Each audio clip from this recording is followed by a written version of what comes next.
kita mengetahui tantangan besar di abad 21, termasuk bagi Indonesia, maka kita harus meyakinkan bahwa Indonesia harus mempersiapkan sumber daya manusia, termasuk adik-adik sekalian yang akan menjadi pemimpin di masa depan. Sering kita ucapkan pemimpin, kepemimpinan. Apa itu kepemimpinan? Leadership atau kepemimpinan itu adalah seni mempengaruhi orang lain agar ikut dalam keputusan kita. Kepemimpinan adalah suatu kemampuan yang praktis untuk memimpin suatu organisasi demi kelancaran organisasi tersebut. Leadership atau kepemimpinan adalah bisa mengajak, menggerakkan pengikutnya, followersnya, anak buahnya, anggotanya secara ikhlas. Pemimpin itu harus bisa memiliki visi besar dan mampu menerjemahkan dan mengimplementasikannya. Kemudian pemimpin juga harus bisa menyatukan segala sumber daya, termasuk sumber daya bangsa. Dan sumber daya yang paling penting adalah sumber daya manusia. Dan yang terakhir adalah bisa melipat gandakan itu semua menjadi kekuatan bangsa mewujudkan Indonesia Emas 2045. Ini kata-kata bijak dari Nelson Mandela, seorang pemimpin transformasional yang mengatakan bahwa generasi muda hari ini adalah para pemimpin di masa depan, termasuk adik-adik semua. Tepuk tangan untuk semuanya. Jangan pernah berhenti belajar. Belajar tidak hanya berhenti di ruang kelas, tidak hanya ketika kita mendapatkan ijazah. Teruslah belajar, teruslah mengejar ilmu sampai kapanpun. Mudah-mudahan dari tanah datar lahir generasi-generasi muda kebanggaan kita semuanya. Pada siang hari ini mungkin kita agak loyo, izinkan saya memberikan sebuah pantun singkat kepada Bapak AHY. Jalan Pato menuju Lintau Buo Sambilan Koto, itu kampungnya Bapak Bupati gitu. Selamat datang Bapak Agus Harimurti Yudhoyono, pemimpin harapan dan kami mudo-mudo. Di era yang sekarang ini, yang menjadi pertanyaan, yaitu bagaimana langkah-langkah menjadi seorang pemimpin yang cerdas, pemimpin yang inovatif, pemimpin yang produktif, serta bermanfaat bagi diri sendiri, bangsa dan negara. Sebagai seorang guru hari ini, saya tidak mengeluh dengan kesejahteraan saya. Karena alhamdulillah sejak masa Bapak SBY kami diberikan dana sertifikasi. Namun yang menjadi keluhan kami Pak adalah persoalan output apa yang kami produksi dari proses pendidikan ini. Karena selama ini kami rasakan ada kebijakan-kebijakan yang kontradiktif antara kami sebagai pendidik dengan kebijakan yang dikeluarkan oleh pemerintah. Katakan hari ini misalnya, ketika kami di Sumatera Barat mewajibkan anak kami untuk berhijab, itu malah dikatakan sebagai sebuah pelanggaran HAM. Lalu ada juga kebijakan-kebijakan hari ini yang dikeluarkan oleh Kementerian Pendidikan tentang persoalan-persoalan bagi anak kami yang hari ini tidak mengikuti ujian nasional. Sementara ujian nasional merupakan proses evaluasi bagi kami guru, apakah kami berhasil atau tidaknya dalam memberikan proses pembelajaran. Hal yang kami rasakan juga ada kontradiktif.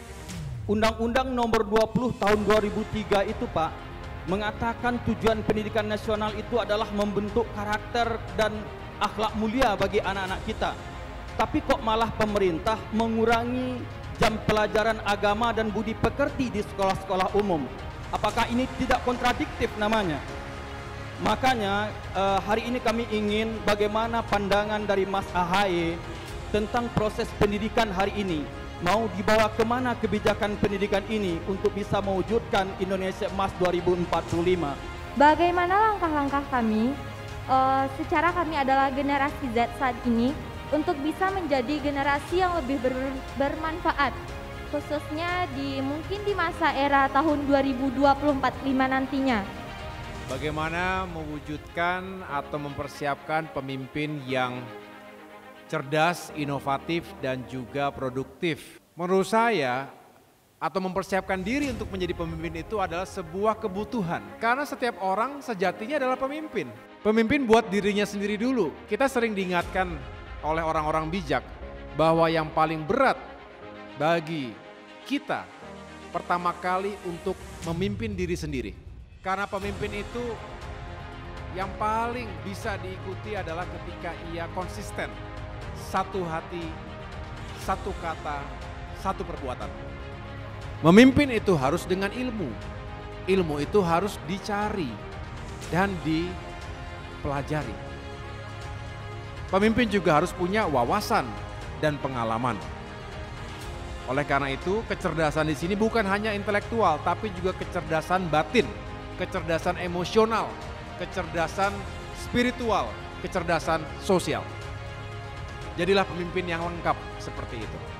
Kalaupun tidak bisa hebat di semuanya, paling tidak jelek sekali di semuanya. Kemudian menjadi pemimpin yang inovatif dan produktif. Ini juga keharusan. Karena pemimpin yang hanya menjalankan kebiasaan itu saja, merasa yang dulu sudah paling tepat dan selalu benar, maka akan kehilangan arah bahwa dunia bergerak begitu cepat. Pemimpin harus adaptif, harus bisa mengejar kemajuan. Jangan sampai tertinggal di belakang. Kalau pemimpinnya saja tertinggal, apalagi masyarakatnya. Bagaimana menjadi generasi yang lebih bermanfaat? Tadi, mulai dari diri sendiri. Diri sendiri terlebih dahulu. Pasti kita punya kelebihan, pasti kita juga punya kelemahan. Tidak perlu sombong dengan kelebihan kita, tidak perlu minder dengan kelemahan kita.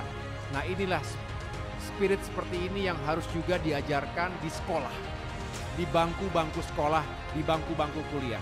Bahwa pada akhirnya kita tidak harus selalu berorientasi pada kompetisi, tapi berorientasilah kita pada kolaborasi. Saling lengkapi, saling menguatkan. Dan kalau semangat kita adalah kolaborasi, maka apapun yang akan kita hadapi sebagai bangsa bisa kita lalui dengan sukses. Itulah salah satu syarat Indonesia bisa semakin aman dan damai, semakin adil dan sejahtera, dan juga semakin maju dan mendunia. Indonesia Emas 2045. Indonesia itu harus dibangun oleh kekuatan SDM yang benar-benar memiliki kapasitas, memiliki integritas. Kapasitas itu biasanya intelektual, keterampilan. Tapi integritas itu masuk ke urusan akhlak, keimanan, ketakwaan, kepribadian, karakter yang unggul. Itu masuk ke rumpun integritas. Baru yang terakhir ada rumpun kepemimpinan. Bahwa kepemimpinan bisa melipat gandakan tadi intelektualitas kita, bisa melipat gandakan integritas kita. Tapi tadi pertanyaan Pak Mus Mulyadi diarahkan pada bagaimana kita bisa menjamin SDM kita punya karakter dan integritas kalau pendidikannya saja justru dibatasi. Bahkan ada upaya untuk mengurangi pendidikan karakter, pendidikan akhlak, juga pendidikan agama. Saya termasuk orang yang punya pandangan bahwa kita harus tetap seimbang, jangan ada yang dikorbankan. Dan kalau tadi pandangan Pak Mus Mulyadi kok sekarang malah dikurangi pendidikan karakternya, menurut saya juga ya disayangkan, harusnya tetap menjadi keunggulan kita. Karena ingat, tadi kita sudah bahas banyak manusia pintar sekarang yang menjadi jahat. Akhirnya merusak lingkungan, merusak organisasi, merusak bangsa, merusak dunia. Ada contoh-contohnya. Dalam sejarah panjang dunia ada sejumlah tokoh yang justru merusak, menghancurkan, menyebabkan perang. Itu karena mereka pintar, cerdas, bahkan jenius, tapi tidak dibarengi dengan moral, dengan etika, dengan keberadaban. Oleh karena itu saya sepakat jika kemudian terus dibangun keseimbangan. Dan bahkan dalam banyak hal kita merasakan lebih penting punya karakter dan kepribadian yang baik, yang unggul, yang religius dibandingkan dengan kapasitas intelektual yang tidak kuat akar karakternya tadi. Jadi kalau ke depan kita bisa terus berdiskusi seperti ini, mudah-mudahan elemen bangsa lain juga tergerak. Karena sejauh manapun kita merantau, sejauh manapun kita menimba ilmu, pada akhirnya kita harus punya keteguhan hati bahwa saya ini adalah orang, atau kita semua adalah orang-orang yang berakhlak, berbudi luhur, dan juga bermanfaat untuk diri, masyarakat, agama, bangsa, dan negara. Sepakat semuanya ya? Teruslah menjadi bagian dalam perjuangan tadi menyuarakan itu semua Pak. Kami juga akan terus menyuarakan itu di pusat. Di tingkat nasional kami juga punya anggota-anggota dewan, kepala-kepala daerah yang juga ingin terus meyakinkan sesuai dengan konteks lokal, sesuai dengan kearifan lokalnya. Kalau masyarakat Minang, masyarakat Tanah Datar adalah masyarakat yang religius, kedepankan itu, prioritaskan itu. Tempat lain mungkin sedikit berbeda, hormati juga kearifan lokal yang ada, tanpa harus dibentur-benturkan, tanpa harus semuanya diseragamkan. Bukankah tadi berbeda-beda tetapi yang penting tujuan kita jelas dan bukan untuk keluar dari NKRI, keluar dari undang-undang, keluar dari konstitusi dan kemudian merontokkan nilai-nilai kebangsaan kita. Kalau tujuannya bukan itu, ya kita berikan ruang yang luas bagi masing-masing daerah, masing-masing keberagaman ini memiliki tempat yang baik. Jadi output pendidikan luas, tugas guru berat. Saya juga tidak merasa bahwa kemudian peran guru akan berkurang, tidak. Justru sebaliknya, makin penting peran guru. Ketika anak-anak kita, generasi muda kita bisa mendapatkan informasi apapun, filternya ada di para guru.